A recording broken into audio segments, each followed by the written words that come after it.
कुछ खबरें तिजारती दुनिया से। गवर्नर स्टेट बैंक की पाकिस्तान के दौरे पर आए आइलैंड्स फाइनेंशियल इंक्लूजन के chief executive director Alfred Hong से मुलाकात हुई। स्टेट बैंक की मुलाकात में जमील अहमद ने 2024 से 2028 माली शमूलियत की कौमी हिकमत अमली के तीसरे एडिशन का जिक्र कर दिया।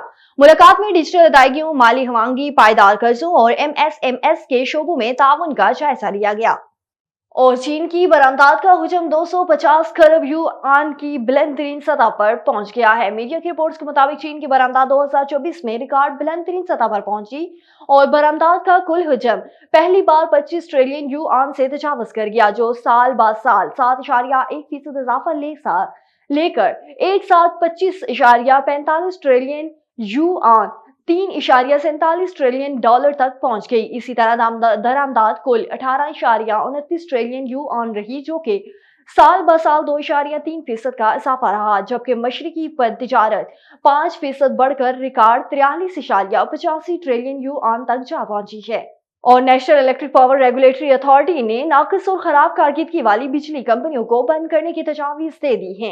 नेपरा की जानिब से तजावीज दी गई है कि जो खराब सरकारी बिजली घरों को बंद करके वहां सोलर पावर प्लांट्स नस्ब कर दिए जाएं। खराब सरकारी बिजली घरों के मकाम पर बिजली की तरसील का इंफ्रास्ट्रक्चर मौजूद है, वहां सोलर पावर प्लांट्स शफाफ बोलियों के जरिए नस्ब किए जाएंगे।